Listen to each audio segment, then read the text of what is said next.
malam Jumat itu harus benar-benar madam minta dilayanin terus ya? Iya, minta dilayanin. Maksudnya majikan gitu minta dilayanin ya? Iya. Karena itu benar ya? Iya. Assalamualaikum warahmatullahi wabarakatuh. Sabal khair, ahlan wa sahlan. Selamat pagi dan selamat menjalankan aktivitas di pagi hari ini. Nah guys, jadi di sini di Arab Saudi sekitar jam 7 ya.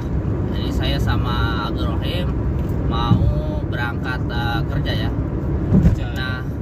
Nah, jadi di pagi hari ini saya mau menceritakan tentang waktu Abdurrahim kaburan ya selama jadi supir rumahan di Arab Saudi. Nah, sebelum melanjut videonya, alangkah baiknya di like, di komen, di subscribe biar saya tambah semangat bikin konten-konten yang menarik di seputaran kota Saudi Arabia, khususnya di kota Gersang. Nah guys, kita langsung aja tanya sama Abdurrahim selama jadi kaburan dan selama jadi supir perumahan Saudi Arabia ya. Nah Abdurrahim bisa dijelaskan sama subscribernya saya biar ada pengalaman orang-orang Indonesia sebelum melangkah ke Arab Saudi ya. Karena saya nggak mau orang Indonesia maupun orang mana aja berpikiran yang enak-enak gitu.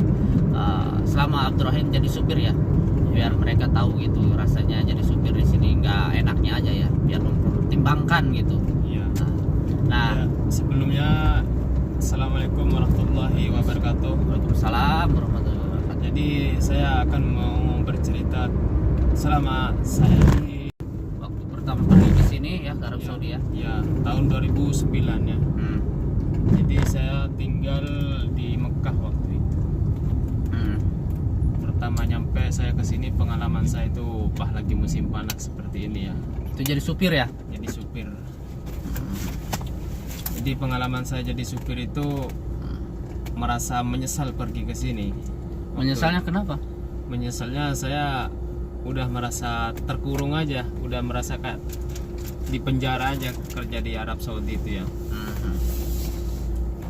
Jadi nggak enak gitu kerja di Arab Saudi itu karena gaji kecil, di samping itu kita tertekan, terkurung ya. Jadi berharap itu saya ada kebebasan, ternyata nggak ada kebebasan. Jadi kerjanya itu nonstop ya, 24 jam ya. 24 jam. Nah guys, dengar saya nih Abdurrahim, bener apa enggak itu kalau jadi supir rumahan itu kalau itu malam Jumat itu harus benar-benar madam minta dilayanin terus ya? Iya, minta dilayanin. Maksudnya majikan gitu minta dilayanin ya? Iya. Karena itu bener ya? Iya, karena di situ yang saya nggak bikin betah ya.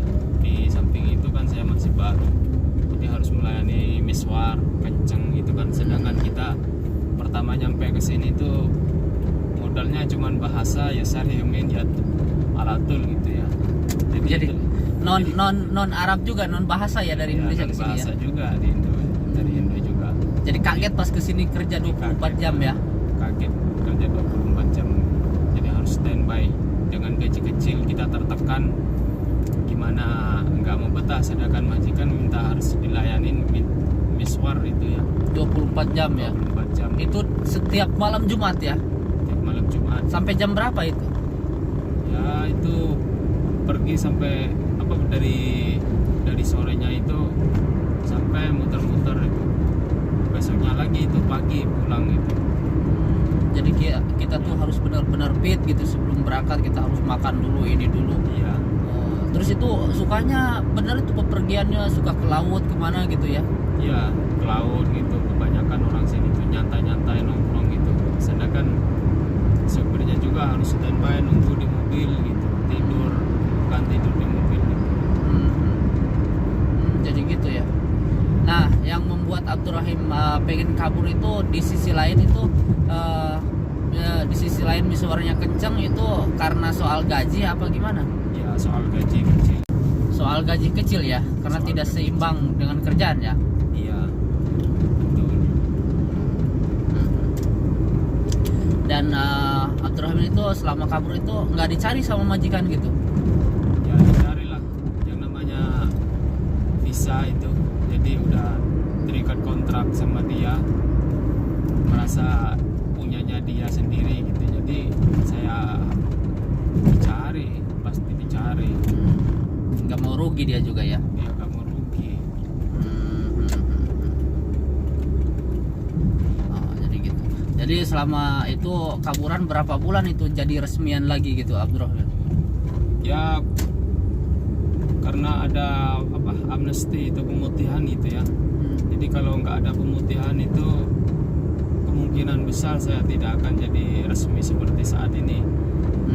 Jadi waktu itu ada amnesti tahun 2012 kalau nggak salah. 2012 ya. Jadi bebas ya bikin ego mau ke siapa nenggal kepala ya. Nanggal kepala ya. Jadi ganti majikan ya. Ganti majikan. Nah, jadi jadi untuk teman-teman yang ingin kabur, sebelum kabur ya diusahakan sebelumnya ya punya keahlian, punya kemampuan, dan di samping itu harus punya Prinsip. pengalaman kerja, profesinya apa sebelum kabur juga. kabur itu harus banyak berpikir dulu kita ya. Harus berpikir dulu sebelum Karena kabur. resikonya besar ya. Karena risikonya besar. Jadi sebelum kabur itu harus udah punya batu loncatan. Jadi harus kerja gitu, nggak boleh nganggur gitu. Nggak boleh nganggur ya. Sedangkan kita nggak punya keahlian, nggak punya kemampuan, kita ya harus diem di penampungan. Sedangkan diem di penampungan itu kita nggak punya udah ketinggalan berita gitu, gimana di luar, terus gimana ada lowongan, ada pekerjaan lagi apa enggak gitu kan, kita nggak tahu. Jadi sebelumnya kalau mau kabur itu ya harus sudah ada persiapan, jadi langsung kerja gitu ya. Jadi resiko kaburan itu serba serba lebih luas lagi gitu ya. Lebih tanggungannya lebih luas, kontrakan harus bayar, makan harus cari sendiri kan. Nggak sama kayak kapilan ya. Iya, nggak sama kayak kapilan. Jadi kata orang-orang itu teman-teman, enak jadi kaburan, bebas ya, nyari gaji gede. Sedangkan yang diharapkan itu kan nggak sesuai. Nah, Abdurrahim, ini kan tadi tuh udah pengalaman Abdurrahim kayak gitu ya. Ini besok kan malam Jumat itu. Pasti teman-teman Abdurrahim juga yang ilegal maupun yang resmi banyak keluhan ya. Karena di malam Jumat itu kita tuh harus standby ya. Standby untuk siap melayani majikan kita ya. Iya. Dari jam berapa itu? Pokoknya dari sore itu udah standby siap-siap gitu. Sampai pagi jam 8 katanya ya. Iya. Selain ke ke laut itu kemana majikan biasanya itu? Ya ke kafe-kafe, ke mall-mall gitu ya. Itu kan di sini sudah bebas. Jadi mereka juga pergi seenaknya sudah. Apalagi gitu ya. yang dilayanin janda itu ya. Apalagi kalau punya majikannya janda ya. Janda. Udah itu. Sebenarnya nggak karuan itu kemana-mana terus. Nah guys, jadi itu pengakuan untuk jadi supir rumahan ya. Itu pengakuan dari narasumbernya sendiri ya. Seperti Abdurrahim selama kerja jadi kapilan di Arab Saudi seperti itu ya. Jadi supir resmian kayak gitu, resikonya kayak gitu. Pokoknya kalau mau kabur itu berpikir dulu sebelum melangkah, dan begitulah supir yang resmian ya kayak gitu. Nah, Abdurrahim, terima kasih untuk penjelasannya. Semoga video ini bermanfaat bagi nusa dan bangsa, khususnya TKI TKW Indonesia ya yang lihat video ini. Iya. Nah, jadi gini, pesan untuk Abdurrahim untuk TKI ini, pesan apa nih yang harus diwaspadai gitu dan harus berpikir gitu sebelum kabur gitu. Ya, untuk teman-teman yang ingin kabur, kalau bisa gaji lancar, soal pekerjaan banyak, kalau bisa dipertahankan ya, yang penting majikannya baik, gaji lancar, udah di mana-mana gaji ya segitu-gitu aja. Nyari gaji gede kalau majikannya nggak baik, gaji nggak lancar ya percuma kan kita. Ya?